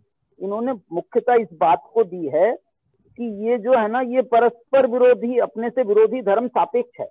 नित्यत्व है वो अनित्यत्व को लिए हुए, अनित्यत्व है वो नित्यत्व को लिए हुए, एकत्व अनेकत्व को लिए हुए। तो ये जो है ना, इसमें इसके परस्पर विरोधी पने को मुख्य किया गया। उसकी पर्याय होती हैं कि नहीं होती हैं, इस मामले में हम गौण है, नहीं होती है, मेरे को ऐसा कहने में कोई रस नहीं है कि पर्याय नहीं होती है। पर्याय तो उसकी भी होती है, पर्याय होती है, उसकी नहीं, क्रमवर्ती पने में अकेले हम एकत्व को देखेंगे तो उसको, उसकी पर्याय है, अनेकत्व को देखेंगे तो उसकी पर्याय है। लेकिन जब एकत्व अनेकत्व को परस्पर सापेक्ष देखते हैं तो हम उसकी पर्याय पने को गौण कर देते हैं। यदि हम पर्याय बताने बैठ जाएंगे तो उनका परस्पर विरोध बताना रह जाएगा। तो परस्पर विरोध बताना वहां पर विशेष अभीष्ट है। अनेकांत को वस्तु में परस्पर विरोधी धर्म रहते हैं, ये बताना बहुत अभीष्ट था अन्य मतों के सामने तो विशेष रूप से। इस कारण से वहां पर उसकी पर्यायों को गौण किया गया। पर्याय नहीं होती हैं ऐसा कहने में ज्यादा सार नहीं है, बल्कि पर्याय, उसकी पर्याय गौण, पर्यायों का जो पक्ष है वो गौण किया गया है, ऐसा समझना चाहिए। क्या गुण भी धर्म है? एक प्रश्न आया है अभी, क्या गुण भी धर्म है? बन जाएगा, बन जाएगा। जैसे जैसे मैं कहूं ज्ञान गुण है ना, और 10 गुण है, चारित्र गुण है। अब जो है ना ये सब गुण हैं, तो ये तो अभी ये हम इसको गुण के एंगल से देख रहे हैं, लेकिन ज्ञान अपने विरोधी के एंगल से कि जो ज्ञान नहीं है उनकी अपेक्षा से ज्ञान नहीं है। जैसे ज्ञान है पर ज्ञान नहीं है, तो अपने गुण की अपेक्षा से वो है और दूसरे गुणों की अपेक्षा से नहीं है, तो ये उसमें ये धर्म पन्ने का भी प्रवेश हो गया। ज्ञान है अलग बात हो गई, अब ज्ञान दर्शन नहीं है, दर्शन ज्ञान नहीं है। तो ये जो है ना इसमें वो इसको आप ऐसे एंगल से समझ सकते हो कि ज्ञान मुख्य जब हम करते हैं तो हम अनंत गुणों को, बाकी के अनंत गुणों को गौण कर देते हैं। तो ये मुख्य और गौण ये दो धर्म है वस्तु में। मुख्यता करना, गौण करना, ये वस्तु का धर्म है। इसलिए हम उसको मुख्य गौण करते हैं और कर सकते हैं और करके समझते हैं, समझाते हैं। इस दृष्टि से इसमें कोई किया जा सकता है, लेकिन हम जैसे क्या बोलना चाहता हूं मैं, हम जो है ना उसका क्यों इतना वो करें, ज्ञान जिसको गुण रूप से समझाया है उसको गुण रूप से समझ लें, जिनको धर्म के माध्यम से समझाया है उसको धर्म के माध्यम से समझ लें तो ज्यादा उचित है। या इसको आप व्यायाम करना चाहो तो इसमें भी वो व्यायाम घटित किया जा सकता है। धर्म के रूप में समझा जा सकता है, धर्मों को गुणों के रूप में समझा जा सकता है। अच्छा, अपन मौसा जी अगर ये पूरी चर्चा को अध्यात्म की दृष्टि में लेकर जाएं तो वहां क्या होता है, उदाहरणों के माध्यम से बहुत ज्यादा समझाया जाता है कि भाई द्रव्य बिल्कुल अंदर बैठा हुआ है और पर्याय ऊपर ऊपर उछल रही हैं, और वो सारी चीजों से एक वस्तु स्थिति में एक कंफ्यूजन पैदा होता है। तो मतलब उसका फिर मतलब ठीक है, उदाहरण होते हैं, एक देश होते हैं, लेकिन उदाहरणों का इंप्रेशन बहुत गहरा होता है, और वो ऐसा इंप्रेशन हो जाता है कि हमारे दिमाग में चलना ही ऐसा लगता है कि द्रव्य पर्याय अलग अलग, परम शुद्ध निश्चय का विषय अलग और बाकी सबके विषय अलग, वस्तु स्थिति में भी। तो उस बात को कैसे सामंजस्य बिठाया जाए? अभी एक बहुत गहरा इम्पैक्ट है इस बात का। क्या गहरा इम्पैक्ट है वो बताता हूं मैं आपको। कि जब हम द्रव्य को कहते हैं ना, तो वो द्रव्य जो है उस पर, उसके द्रव्य पने पर किसी की छाया नहीं है, किसी की उपाधि नहीं है उस पर। वो जो जीव द्रव्य है वो सदा से जीव द्रव्य है, सदा से अनादि अनंत। लेकिन जो पर्याय होती है ना, पर्याय, इन पर्यायों के ऊपर अन्य द्रव्यों की उपाधियां भी इसमें आती हैं। इसलिए जो पर्याय होती है ना, पर्याय का एक नाम आपको मैं बताना चाहता हूँ। पर्याय का एक मतलब एंगल कह दो या पर्याय का एक लक्षण कह दो। पर्यायों को स्वपर सापेक्ष कहा गया है। क्या बोला? पर्याय जो होती है ना स्वपर सापेक्ष होती है। इसका मतलब क्या हुआ कि जैसे मेरे में ज्ञान है, ये तो ज्ञान स्वभावी आत्मा है, ज्ञान उसका गुण है, यहाँ तक तो कोई प्रॉब्लम नहीं थी। अब जब इसकी जो पर्याय हुई है ज्ञान की, एक मति ज्ञान नाम की पर्याय हुई है, तो ये मति ज्ञान नाम की पर्याय जो है ना, ये कोई एक अकेले आत्मा की पर्याय नहीं है, अकेले आत्मा की पर्याय नहीं। इसमें जो ज्ञानत्व है ये तो आत्मा से आया है, लेकिन इसमें जो मतित्व आया है ना, मतिपना आया है, ये मति ज्ञानावरण कर्म के क्षयोक्तम से आया है। तो ये मति ज्ञानावरण कर्म के क्षयोक्तम की उपाधि से इसका नाम मति ज्ञान पड़ा है। तो इसलिए जो है फर्क पर्यायों में तो उपाधियां का विचार किया जाता है, आता है, विचार आता ही है, नहीं तो जो है बस द्रव्य और गुण ही रहेंगे। पर्याय जब हम करेंगे ना, पर्याय जब कहते हैं तो इसमें निमित्त उपादान दोनों सापेक्ष पर्यायों का कथन होता है। कोई भी कार्य होता है वो निमित्त उपादान की सन्निधि में कहते हैं या अंतरंग बहिरंग कारणों की सन्निधि में कहते हैं, ऐसा आगम के वचन है। मेरे को अभी याद नहीं आ रही है, वो कारिका भी है एक, तो उसमें जो है ना दोनों अंतरंग और बहिरंग उपाधि से वो उपाधि कहो उससे वो उसका पर्याय का निर्माण हुआ है। मति ज्ञान पर्याय का जो निर्माण है अथवा राग पर्याय का जो निर्माण है, राग आत्मा के स्वभाव में नहीं था, लेकिन आत्मा के स्वभाव में एक राग में आपने एक चारित्र का अंश देखा, तो जो चारित्र का अंश है वो तो चारित्र गुण से आया है, लेकिन जो इसमें रागत्व आया है ये तो आत्मा के स्वभाव में था ही नहीं। ये राग जो है वो चारित्र मोहिनी के उदय से आया है, इसमें राग राग नाम की जो उपाधि आई है, इसलिए इसमें इसको पर्याय को थोड़ा हट करके समझना जरूरी है। यदि इसको हम इस प्रकार से नहीं समझेंगे तो हम जो है ना वो राग भी जो है वो आत्मा की पर्याय है, तो आत्मा का स्वभाव मानना पड़ेगा राग को। मति ज्ञान आत्मा की पर्याय है तो मति ज्ञान को स्वभाव मानना पड़ेगा आत्मा का। इसलिए जो है जो उसका अंतर है वो अंतर देखना बहुत जरूरी है। यदि अंतर को नहीं देखेंगे तो वो द्रव्य और पर्याय का जो अंतर है वो बहुत आवश्यक है। मौसा जी, जैसे मतलब ये आपने वैसे आधा उत्तर दे दिया है, लेकिन तो भी मैं एक प्रश्न उसका बना के पूछता हूँ कि जैसे जो ये वाक्य आते हैं अध्यात्म से कि राग और ज्ञान भिन्न है, द्रव्य और पर्याय भिन्न है, इनकी वस्तुस्थिति की पिक्चर कैसी बनानी चाहिए? नहीं, इसमें जो है ना देखो, इसमें वही कारण है, इसमें वही कारण है, मतलब जैसे देखो राग और ज्ञान भिन्न है, इसमें जो बात है ज्ञान तो है एक उसका स्वभाव, एक प्रकार से ज्ञान गुण है, स्वभाव है, और ये जो राग है ये आत्मा का विभाव है। तो हमको अंतर ये बताना, यदि हम दोनों को एक समान मानेंगे, ज्ञान भी आत्मा की पर्याय है, राग भी आत्मा की पर्याय है, लेकिन ये आत्मा की स्वाभाविक पर्याय है और वो जो है वो आत्मा का वैभाविक परिणमन है, तो वो दोनों को वेरिएशन यदि नहीं बताएंगे तो बात नहीं बनेगी। इसी प्रकार से द्रव्य पर्याय की जो भिन्नता की चर्चा हम कर रहे हैं, तो उसमें भी मैंने जो अभी आपको बताया कि द्रव्य जो है वो तो एक अखंड वस्तु है, वो अनादि अनंत एक समान है, लेकिन पर्याय में ये उपाधियां आती हैं, द्रव्य में उपाधियां नहीं आती हैं। लेकिन एक बात बताऊं, और ये जो पर्यायगत उपाधियां है ना, इन पर्यायगत उपाधियों को भी हम उपचार से द्रव्य के में भी लगाते हैं, और द्रव्य में लगा करके जैसे हम पर्याय को अशुद्ध कहते हैं ना, तो आगम शैली में द्रव्य को भी अशुद्ध माना गया। तत्काले तन्मयत्तादो, वो पर्याय उस समय उससे तन्मय है, इस दृष्टि से वो पर्याय उसको द्रव्य कह दिया, तत्काले तन्मयत्तादो, तो वो द्रव्य कह दिया, तो वो द्रव्य भी अशुद्ध कहलाया, पर्याय अशुद्ध हुई और द्रव्य अशुद्ध कहलाया, तो ये इसमें उपचार लगा और ये पर्याय में अशुद्धता आई है। तो ये जो पर्याय हमारा वर्तमान माने परिणमन जब हम करते हैं, असल में देखो ना, आप एक विचार करो, आप एक आइडेंटिटी है आपकी, आप अपने आप में सदा काल हो, बिल्कुल सदा काल आप अपने आप में हो, लेकिन जब आप परिणमन करते हो माने आप अब संसार अवस्था में आप हो, सुबह उठ रहे हो, आप उसके बाद में आप ऑफिस गए हो, तो आप परिणमन कर रहे हो ना, परिणमन कर रहे हो, तो यहाँ घर में हो तो घर में आपके स्त्री पुत्र कुटुंब परिवार की उपाधियां आपके साथ में लगती हैं।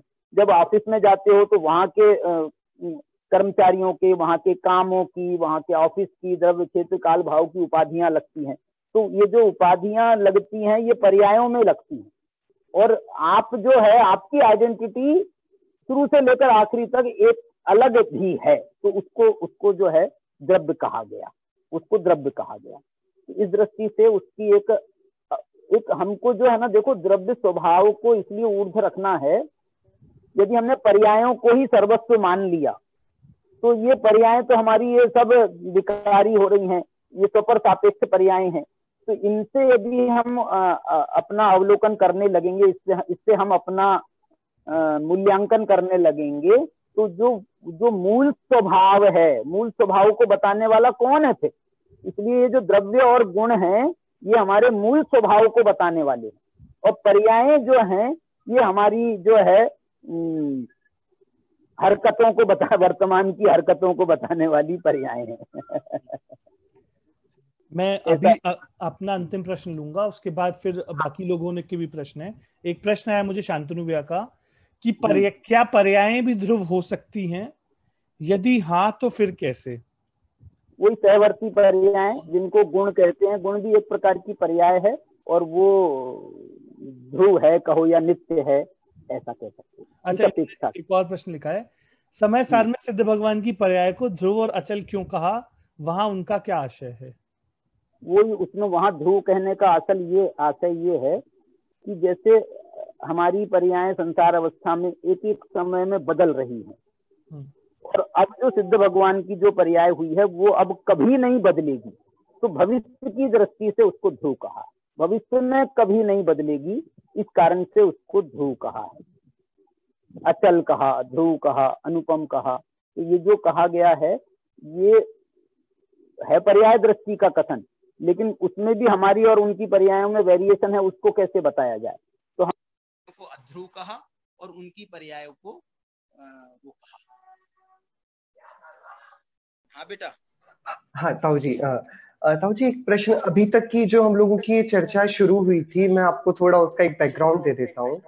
हम लोग जैन दर्शन का शुरुआत से अध्ययन कर रहे थे, और उस पर जब चर्चा आई तो उन्होंने बोला द्रव्य में यदि ऐसे दो भेद मानेंगे, एक द्रव्य और एक गुण और पर्याय, तो फिर जो गुण है वो नित्य हो जाएंगे और उनमें वो नित्य एकांत वाले सारे दोष आ जाएंगे, और पर्याय वो क्षणिक हो जाएगी, उसमें क्षणिक एकांत वाले सारे प्रश्न आ जाएंगे। और फिर उस पर चर्चा आई स्वरूप अस्तित्व की और प्रवाह क्रम की, और उसमें बताया गया द्रव्य और कुछ नहीं है, अपनी अनंत काल प्रवाहमान पर्यायों का पिंड है, और उन पर्यायों की जो सीमा है कि वो चेतना का कभी अतिक्रमण नहीं करेगी, तो वो जीव कहलाएगा, तो उसकी चेतना नाम का गुण। तो पर्याय जो सीमा में बंध कर चलती हैं वो हो जाते हैं गुण, और द्रव्य में उन बहुत सारी पर्यायों के समूहत्व के अलावा और कुछ नहीं है। तो हम लोगों ने वही उस चर्चा से ये मूल शंका उठी कि द्रव्य जैसे बौद्धों में वे हर एक पर्याय को अलग अलग मानकर बीच में अनुस्यूति रूप से संस्कार की बात करते हैं कि भाई एक पर्याय दूसरी पर्याय से बिल्कुल भिन्न है, तो बीच में कैसे ज्ञान जाएगा कि संस्कार होता है। तो जैन दर्शन में अनुस्यूत क्या है, हमारी त्रिकाल प्रवाहमान पर्याय किस धागे से जुड़ी हुई है, ये थोड़ा इसमें समझ वस्तु रूप से। देखो इसमें जुड़ी हुई देखना चाहें तो जैसे गुण पर्याय हैं, तो गुण पर्याय हैं वो गुण रूपी धागे से जुड़ी हैं, द्रव्य पर्याय हैं वो द्रव्य रूपी धागे से जुड़ी हुई है। ये माने और कोई तो बौद्ध जिसको मानते हैं, बौद्ध कहें या और जैसे वैशेषिक लोग भी मानते हैं, तो उन्होंने समवाय से जोड़ दिया इनको, समवाय नाम का एक अलग पदार्थ की कल्पना करी। ऐसा जैन दर्शन में कोई अलग से कल्पना करने की जरूरत ही नहीं है। यहाँ जो है ना वो, इसलिए तो मैं कहना चाह रहा हूँ, ये जो परिभाषा बनी है ये हमको समझाने के लिए परिभाषा बनी है कि अनंत पर्यायों के समुदाय का नाम द्रव्य है। हम जो है ना इसको समझने का, मैं तो ये कह रहा हूँ, ये हम उल्टे समझने की कोशिश कर रहे हैं, पर्यायों से द्रव्य को समझने की कोशिश कर रहे हैं, और हमारी प्रॉब्लम भी है क्योंकि अभी हमको द्रव्य समझना है, हमारे को द्रव्य तो हमारे को पता नहीं है, पर्यायों का कुछ पता है, तो पर्यायों का कुछ पता है तो भैया हमने पर्यायों से तुमको द्रव्य तक पहुंचाया। लेकिन यदि हम इसको वस्तु स्वरूप से देखना चाहें ना, तो वस्तु में तो पर्याय तो अभी पैदा हुई है, एक समय के लिए पैदा हुई है। आई कहां से ये पर्याय, ये आई कहां से? तो जो उसकी मूल, जो उसका स्रोत है, उस मूल स्रोत का नाम है द्रव्य अथवा गुण, ये उसका मूल स्रोत है। इसलिए उस मूल स्रोत की दृष्टि से वो पर्याय का यहाँ परिणमन हुआ है, पर्याय यहाँ पर आई है। तो इस दृष्टि से जो है ना, इसके लिए कोई अन्य चीज की जरूरत नहीं है कि जिससे हम इसका इनको चिपकाएं, पर्यायों को, अनंत पर्यायों को परस्पर जोड़ें, कोई एक सूत्र कोई अलग से जरूरत नहीं है। गुण ही नहीं, गुण ही उसका सूत्र है, द्रव्य ही उसका सूत्र है। अनंत पर्यायों को जोड़ने वाला गुण है, गुणों की अनंत पर्यायों को, और अनंत गुणों को जोड़ने वाला द्रव्य है। इस अपेक्षा से इस प्रकार से उसका वो बैठेगा। और कोई कहना विशेष चाहते हो तो बताओ। ताऊ जी, द्रव्य की परिभाषा में बोलते जो अपने अनंत गुण और अपनी अनंत पर्यायों को पी कर बैठा है, गुण पर्यायवत द्रव्य। तो द्रव्य अपने अनंत गुण और पर्यायों के समूह का नाम है। तो जैसे अभी मैं यहाँ पर हूँ, तो मैं जो अभी हूँ ये पूरा द्रव्य हूँ कि मेरे भूतकाल की पर्याय और भविष्य काल की सारी पर्यायों को मिलाऊंगा तब मैं पूरा द्रव्य बनूंगा? पूरा द्रव्य तो तभी बनोगे, अभी तो आपकी एक पर्याय अच्छा। है। आप अभी जो है ना, आप जिसको द्रव्य कह रहे हो ना वर्तमान का, वो वास्तव में वर्तमान की पर्याय है। द्रव्य तो जो है वो त्रिकालवर्ती पर्यायों का समूह है, वो जो है एक पर्याय का नहीं, उसका नाम द्रव्य नहीं है, इसका नाम द्रव्य नहीं है। द्रव्य निक्षेप में भैया, अच्छा। जो द्रव्य निक्षेप नाम का निक्षेप है ना, ये जो वर्तमान पर्याय है ये भाव निक्षेप का विषय है। जब हम द्रव्य निक्षेप में जाते हैं तो द्रव्य निक्षेप भूतकाल की पर्यायों को, भविष्य काल की पर्यायों को भी द्रव्य निक्षेप मैंने अपने आप में समेटता है, इसलिए वो तो आएगा ही। तो वर्तमान मात्र को यदि अकेले जो अभी, क्योंकि मैं तो ये मानता हूं अपने पूरे प्रदेशों को तो लेके मैं बैठा हूं, लेकिन मेरी भूतकाल की और भविष्य काल की पर्यायें गायब हैं, तो मैं अभी पूर्ण द्रव्य अभी वस्तु रूप से नहीं हूं। वस्तु रूप से तो वही द्रव्य होगा जो तीनों काल की पर्यायों को पी कर बैठेगा। नहीं देखो, वस्तु रूप से मैं ये कहता हूँ, वस्तु तुम किसे मान, द्रव्य तुम किसे मान रहे हो? त्रिकाल जो अनादि अनंत है उसे द्रव्य कह रहे हो, कि वर्तमान में जो है तुम्हारा उसको द्रव्य कह रहे हो? आप जो है ना द्रव्य को देखो ना, द्रव्य को, तो द्रव्य जो है वो तो अनादि अनंत चीज का नाम है द्रव्य। जब वो अनादि अनंत चीज है तो उसकी अनादि काल की पर्यायें और अनंत भविष्य काल की पर्यायें, वो सब उसमें हैं, अपनी अपनी जगह पर सब हैं। आज हम उस पर्याय को ला नहीं सकते, वो अपनी जगह पर है, लेकिन वो अपनी जगह पर है पर्याय दृष्टि से, लेकिन मैं तो द्रव्य हूं ना। और मैं तो एक बात कहता हूं जो भगवान की सर्वज्ञता विषय बनाती है। सर्वज्ञता, जैसे भगवान ने हमारे को देखा, उनने हमारी त्रिकालवर्ती पर्यायों को देखा। मैं ये पूछता हूं, उन्होंने त्रिकालवर्ती जब पर्याय है ही नहीं अभी, तो उनने कैसे देख ली? उनने देखी ही तुम्हारे द्रव्य स्वभाव को देख करके देखी है, उनने तुम्हारी वर्तमान पर्याय के आधार पर नहीं देखी। उन्होंने पूरे द्रव्य को देखा, और द्रव्य को देखा तो द्रव्य में वो त्रिकालवर्ती पर्याय वो अपने आप झलकने लगी। इस समय पर ये, इस समय पर ये। हम पूरी माला को जब देखते हैं, पूरी माला को देखते हैं, सारे मोती हमारे ख्याल में आते हैं ना, और कौन सा मोती कौन से स्थान पर है, कौन सा मोती कौन से स्थान पर, पूरा ख्याल में आता है। एक मोती पर यदि आपने पूरे कैमरे को फोकस कर दिया तो फिर तो आपको वही मोती मोती दिखेगा। और ये जो है, इसका नाम दूसरी अपेक्षा से कहूं ना, इसका नाम पर्याय मूढ़ता है। आप अकेले वर्तमान को देख रहे हो तो इसका नाम पर्याय मूढ़ता हो जाएगी। माने यदि समझ रहे हो तो नहीं, समझ रहे हो तो नहीं हो। ठीक है बेटा। एक प्रश्न ताऊ जी इसी संबंध में आया था। केवल ज्ञानी द्रव्य को जब देखते हैं तो द्रव्य के गुण पर्याय रूप भेदों को देखते हैं कि बस उसकी त्रिकाल पर्यायों के पिंड रूप द्रव्य को ही देखते हैं?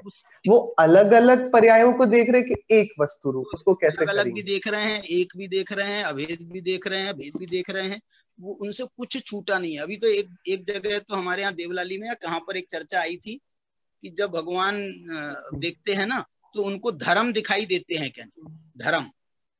क्यों? धर्म तो परस्पर विरोधी होते हैं, तो इसलिए जो है वस्तु में तो धर्म है नहीं। ऐसा जैसे अभी एक शालीन ने भी प्रश्न ऐसा पूछा था, तो ये जो है ना, ये भी सब वस्तु में है। मैं तो ये कह रहा हूँ, कुछ सर्वज्ञ भगवान से कुछ छूटा नहीं है। उनको द्रव्य दिख रहा है, गुण दिख रहे हैं, पर्यायें दिख रही हैं, उन पर्यायों के परस्पर संयोग दिख रहे हैं।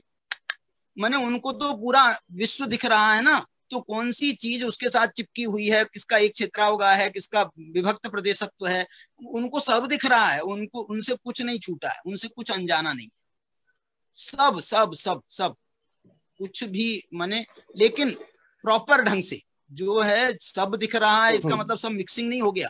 जिसका जो स्थान है उसको उस प्रोमिनेंट तरीके से जान रहे हैं, उसका उस रूप से जान रहे हैं, स्वभाव को स्वभाव रूप से जान रहे हैं, विभाव को विभाव रूप से जान रहे हैं, संयोग को संयोग रूप से जान रहे हैं, असंयोगी तत्व को असंयोगी तत्व के रूप से जान रहे हैं। वो जो है कुछ नहीं छूटा है, कुछ नहीं छूटा। नहीं तो ये जो है, जैसे हम क्रमबद्ध पर्याय में देखें, क्रमबद्ध पर्याय में देखें तो वो क्रमबद्ध पर्याय में अकेले अनंत पर्यायों को नहीं देख रहे, उन अनंत पर्यायों के द्रव्य को, क्षेत्र को, काल को, भाव को, निमित्त को, माने उन सब जब सब एक सामने आता है ना भैया, तो हमारे सारे समाधान हो जाते हैं वास्तव में। फिर हम जो है ना, फिर हमको जब थोड़ा थोड़ा दिखता है ना, तब तो हमको ये प्रश्न खड़े होते हैं। अधूरा ज्ञान रहता है तो प्रश्न खड़े होते हैं, लेकिन जब सामने ही सब साक्षात हो जाता है तो हमारे सारे प्रश्न भी समित हो जाते हैं कि ठीक है, एज यूजुअल जैसा है वैसा उसका स्वरूप उनके ख्याल में आ जाता है, तो हमारे सारे प्रश्न भी खत्म हो जाते हैं। अब जी एक प्रश्न धर्म से है, बड़ा बचकाना है तो आप क्षमा करिएगा। धर्मों को आधार, मतलब धर्मों को देखकर नए बात करते हैं, धर्म को विषय करते हैं नए, और नए क्या है, हमारे ही ज्ञान की पर्याय जो वस्तु को विषय कर रही है। अब जो उपमा अलंकार होता है, जैसे कि किसी महिला को देखकर बोल देना चंद्रमुखी, किसी बिलाव को देखकर बोल देना शेर, तो अब क्या हम ये बोलेंगे कि उस महिला में चंद्र नाम का धर्म है और बिलाव में शेर नाम का धर्म है? क्या ये सिर्फ मेरे ज्ञान की कल्पना भी तो हो सकती है? ये मेरे ज्ञान की शक्ति है ना कि मैं उस महिला में चंद्रमा की या उस बिलाव में शेर की कल्पना कर पा रहा हूं। उस वस्तु में धर्म होने की क्या आवश्यकता है? देखो, और क्या धर्म के बिना नए विषय कर सकते हैं? हाँ बिल्कुल, नए के विषय अकेले धर्म नहीं है, नए के विषय द्रव्य है, गुण है, पर्याय हैं, विकारी पर्याय हैं, अविकारी पर्याय हैं। ये जो निश्चय व्यवहार नाम के हमने जो भेद किए हैं, यहाँ पर धर्मों को कहाँ विषय बनाया गया है? जितने हम धर्मों को विषय बनाने के लिए वो जो 47 नयों में मुख्य रूप से उन्होंने धर्मों पर आधारित नए बताए। इसका मतलब नए जो हैं वो सिर्फ धर्मों को ही विषय बनाते हैं ऐसा नहीं है, अथवा आपको ऐसा मानना पड़ेगा कि ये अनंत गुण भी वस्तु के धर्म है और उनको विषय बनाने वाले नए हैं। द्रव्य गुण पर्याय भी ये वस्तु के धर्म है, इसलिए द्रव्य को विषय बनाने वाला द्रव्यार्थिक नय, पर्याय को विषय बनाने वाला पर्यायार्थिक नय। उनके परस्पर विरोधी पन्ने को विषय बनाते हैं, वो एक अलग एंगल है। और एक एक वस्तु के अंश को अंशग्राही नया, जो अंश को विषय बनाने वाला है, भले वो द्रव्य रूप से अंश हो या पर्याय रूप से अंश हो, एक समय का अंश हो या त्रिकाल का अंश हो, वो एक अलग बात है, लेकिन अंश को विषय बनाने वाला नय होता है। एक बात। अब जो तुमने पूछा था, क्या पूछा था, ये धर्म जो है, क्या बोला था, उदाहरणों के रूप, चंद्रमुखी का उदाहरण दिया था तुमने। बस हाँ, हाँ, तो वस्तु में आप ये बताओ, सामान्य गुण और विशेष गुण में क्या फर्क है? जो सब द्रव्यों में होता है उसका नाम सामान्य गुण, जो अलग अलग द्रव्यों में होते हैं उनका नाम विशेष गुण। तुमको ये मालूम है एक तीसरे प्रकार के भी गुण होते हैं, सामान्य विशेष गुण भी होते हैं। क्या सामान्य विशेष गुण माने क्या हुआ? जिसमें उस गुण में कुछ सामान्य अंश भी है और उस गुण में कुछ विशेष अंश भी है। इसका उल्लेख आला पद्धति में किया है। आला पद्धति में छोड़ो, तुम्हारे ये समय सार में जो 26वीं शक्ति है, कौन सी शक्ति है? सब 26वीं, साधारण, असाधारण, साधारणा साधारण धर्मत्व शक्ति, शक्ति में आया ना, ये शक्ति में 26वीं शक्ति है ये, उसका नाम है साधारण असाधारण। और इसके बाद में फिर से साधारण असाधारण लिख रहे हैं। अभी जब मैंने इस शक्ति को लिखा था तो मैंने क्या किया, साधारण डैश असाधारण, मैंने उसका संधि विग्रह कर दिया, साधारण डैश असाधारण, फिर डैश लगा करके फिर साधारणा साधारण, इसको एक साथ लिखा। क्या मतलब था उसमें कि वस्तु में 3 प्रकार के गुण होते हैं, एक साधारण सामान्य गुण होते हैं, एक विशेष गुण होते हैं और एक सामान्य विशेष गुण होते हैं। ये समझाने के लिए 2 समझाए हैं, होते हैं 3। अब ये जो 3 हैं इसमें भी आप ये देखो तो सामान्य गुण उसको कह दिया जो सब द्रव्यों में होते हैं, विशेष गुण उसे कह दिया जो अलग अलग द्रव्यों में अलग अलग होते हैं, और सामान्य विशेष उसे कह दिया कि जो एकाधिक द्रव्यों में होते हैं लेकिन सब में नहीं होते। एकाधिक का मतलब क्या? जैसे अमूर्त तत्व गुण है, ये सामान्य गुण है क्या विशेष गुण है? तो ये ना सामान्य है ना विशेष है, ये सामान्य विशेष है, क्योंकि 5 द्रव्यों में अमूर्त तत्व है लेकिन पुद्गल में अमूर्त तत्व नहीं है। तो इस दृष्टि से ये सामान्य विशेष गुण की श्रेणी में जाता है। ऐसे ही जो अब जब हम उदाहरण बनाते हैं किसी भी चीज को, तो उस उदाहरण में हम उस सामान्य धर्म को विषय बनाते हैं। चंद्रमा में भी एक सफेदी थी और उस कन्या में भी वो सफेदी है, चंद्रमा में भी एक आकर्षण था, उसमें भी एक आकर्षण था। तो उसमें जो एक सामान्य देख करके, उस सामान्य धर्म को देख करके हमने उसको उदाहरण बनाया। उदाहरण जो है ये काल्पनिक नहीं है, उपमा अलंकार है। कल्पना भी हमारे दिमाग में नहीं आ रही थी, तुम्हारे दिमाग में आ गई। तो ये इस अपेक्षा से तो वो वस्तु, यदि वस्तु खुद बताती नहीं है ना, वस्तु को तो हम अपने ज्ञान में लेते हैं। तो वो जो कवि ने उसको जो चंद्रमुखी कहा, तो चंद्रमुखी कहने में उसके बहुत सारे भाव थे। चंद्रमा जैसा हमारे को शीतलता प्रदान कर रहा है, उस वो हमको सफेदी दिखा रहा है, या उसका एक सौंदर्य है, उसका एक आकर्षण है, ऐसा ये है। इसी प्रकार से दूसरा उदाहरण कौन सा दिया था तुमने? बिलाव का। तो वो बिलाव में जो है ना, बिल्ली जो है उसकी आकृति शेर जैसी है, उसमें कद काठी उसकी शेर जैसी है, इसलिए उसको हम बिल्ली को शेर कह सकते हैं, कुत्ते को शेर नहीं कह सकते, क्योंकि वो सामान्य धर्म वहां नहीं है। तो इस अपेक्षा से कल्पना नहीं है कहीं पर भी, मैं तो नहीं मान रहा हूं कल्पना कहीं पर भी, कुछ ना कुछ उसमें रहस्य है। वो रहस्य को हम समझ पा रहे हैं अथवा नहीं समझ पा रहे हैं, या हमको उसको देखना पड़ेगा, उसका वो एंगल। ऐसा एक अच्छा प्रश्न आया है, मुझे पता है टाइम हो रहा है बस, लेकिन बहुत अच्छा प्रश्न है। अनुभव भैया मौत उनका प्रश्न है, ध्रुव का वर्तमान और वर्तमान का ध्रुव, वर्तमान में द्रव्य पूर्ण है या उसे पूर्ण होने के लिए भूत और भविष्य की पर्यायों को शामिल करना होगा? मैं इसी में एक प्रश्न और ऐड कर देता हूं कि जो गुण है, मेरा जो गुण है, मतलब मैंने क्या कहा कि पर्याय पर्याय पर्याय है, और इसमें जो हम कॉमन देख रहे हैं मतलब वैसा ही गुण है। तो अगर मैं कहता हूं मैं अभी परिपूर्ण हूं, जो अध्यात्म में बहुत ही पावरफुल वाक्य है, मैं अभी परिपूर्ण हूं, तो अगर अलग से कोई गुण की सत्ता नहीं है तो मैं अभी परिपूर्ण कैसे हूं? ये तो मेरा भावात्मक भाव की दृष्टि से प्रश्न हुआ। अनुभव भैया का सेम प्रश्न काल की दृष्टि से है कि वर्तमान में द्रव्य पूर्ण है या पूर्ण होने के लिए भूत और भविष्य की पर्यायों को शामिल करना होगा। देखो, इसमें हम ये कहते हैं आपको कि ये बिल्कुल परम सत्य बात है कि मैं वर्तमान में पूर्ण हूँ, तुम्हारे अनंत गुणों की अपेक्षा भी और वो अनुभव की जो अनंत पर्यायों की अपेक्षा भी। मेरे को भूत भविष्य की पर्यायों को शामिल नहीं करना है। शामिल करना कहाँ है, ये मुझे शामिल नहीं करना है। वो वर्तमान में जो द्रव्य है, देखो एक बात बता रहे हैं, एक बहुत अच्छी कारण शुद्ध पर्याय में एक चर्चा आती, कारण शुद्ध पर्याय क्या चर्चा आती है कि जो त्रिकाल द्रव्य है, जो त्रिकाल द्रव्य है, वो त्रिकाल द्रव्य है ना, त्रिकाली द्रव्य है, तो वो वर्तमान में भी त्रिकाली है। वर्तमान में वो वर्तमान का नहीं है, वर्तमान में भी वो त्रिकाली है।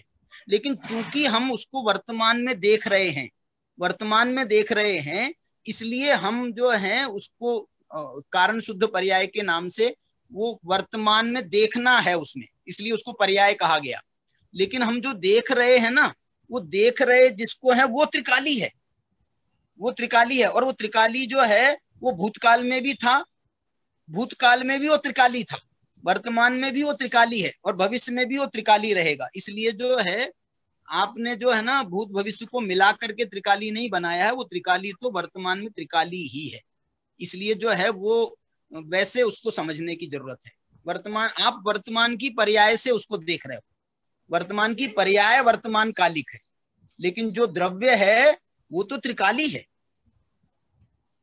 इसलिए जो है वो त्रिकाली होने से उसको जो है ना, जब हमको नहीं समझ में आता है, ये हमारे अल्प ज्ञान की बात है, तो हम अपनी वर्तमान पर्याय से, मालूम एक युगल जी साहब क्रमबद्ध पर्याय को ऐसे समझाते थे कि वर्तमान पर्याय का अपनी अनंत भूतकाल की पर्यायों के साथ में, अनंतर पूर्व क्षणवर्ती पर्याय, उत्तर परवर्ती पर्याय, अनंतर पूर्व क्षणवर्ती पर्याय, उत्तर समयवर्ती पर्याय, इनका एक परस्पर कारण कार्य संबंध स्थापित है अनंत। तो इसलिए जो है ना, हम ये वर्तमान पर्याय है, इसके कारण की खोज करें तो भूतकाल की पर्याय आएगी, उसके कारण की खोज करें उसके पहले की पर्याय आएगी। ऐसे हम अनंत भूतकाल में जा सकते हैं। और ऐसे ही ये मेरा वर्तमान है, तो ये अनंत, इसका कार्य क्या होगा, इसका फल क्या होगा, इसके फलों की परंपरा में जाए तो अनंत भविष्य काल आ जाएगा। तो ये जो वर्तमान पर्याय में भी यदि क्या बोलना चाहिए उसको शक्ति रूप से देखें, वर्तमान पर्याय में भी वो तीनों काल की पर्याय शक्ति रूप से, क्योंकि लिंक्ड है वो।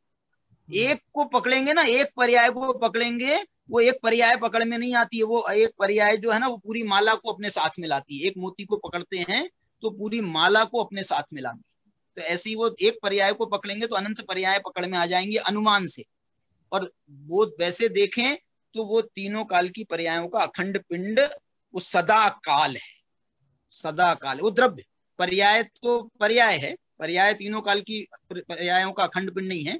द्रव्य, द्रव्य जो है ना वो तीनों काल की पर्यायों का अखंड पिंड है, इस अपेक्षा से। चलिए, चलो वैसे प्रश्न और भी है लेकिन हमारा समय बहुत ज्यादा हो गया है, फिर सबको हाँ सही, समय है। मैं भी थक गया हूँ। हाँ मौसा जी भी बहुत बहुत धन्यवाद मौसा जी। देखिए हम लोगों को तो बिल्कुल ऐसी लगा था हम भोजनशाला के सामने खड़े हैं और हम आपसे कितने भी देर कितने भी प्रश्न पूछ सकते हैं, और हमारी बहुत अच्छी यादें हैं। तो बहुत बहुत धन्यवाद मौसा जी। और मेरी भी यादें ताजा हो गई।